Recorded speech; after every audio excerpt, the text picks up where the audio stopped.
afternoon. I'm Mallory Brooks. Thanks for watching Arkansas Today on this Friday. While some cities have placed a ban on panhandling, the rules are quickly changing around the country. On Monday, a federal judge threw out the ban on panhandling in Hot Springs, Arkansas, calling it unconstitutional. Crystal Blair went to Harrison to learn how they're handling it.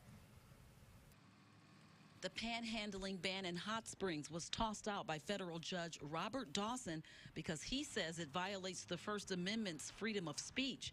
It prohibited physical interaction between a panhandler and a motorist while the vehicle was operating on a public street. I'll guarantee you, if they had a panhandlers convention in Springfield, Harrison would be the first place they'd want to go, because we are such a giving place. Harrison Mayor Jerry Jackson says legally they can't move forward on the panhandling issue until all of their cases have been heard.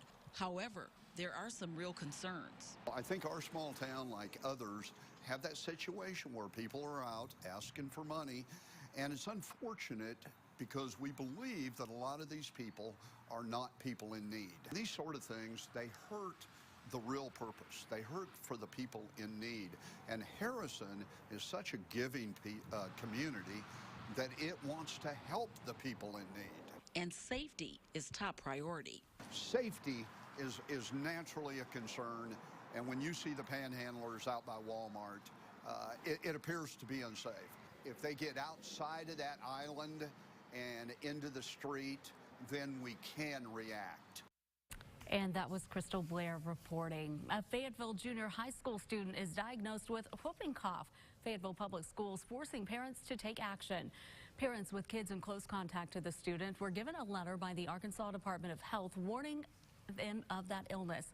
It also says they have until Monday to get their child vaccinated or take an antibiotic. If they don't, they can't go to school for at least 21 days. But if parents don't follow the mandatory measures, Fayetteville Public Schools says their time away won't hinder their education.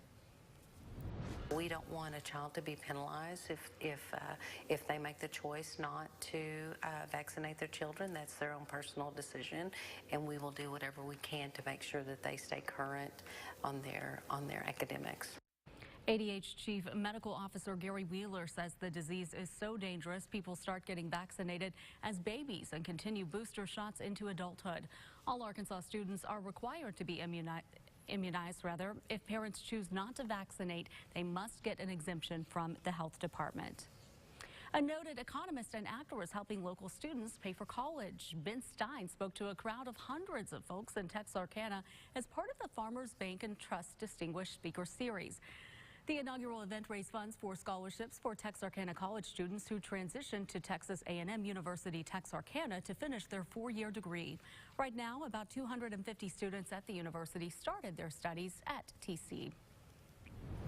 Our goal would be to have a scholarship for each and every one of them. It won't start out that way, but we'll do the best we can to make it possible for them.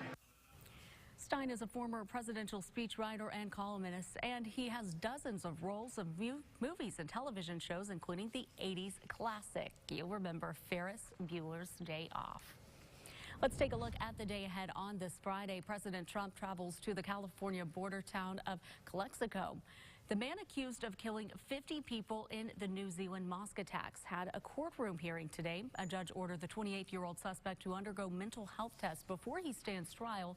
The gunman's next court appearance is set for June 14th. And that is a look at your headline.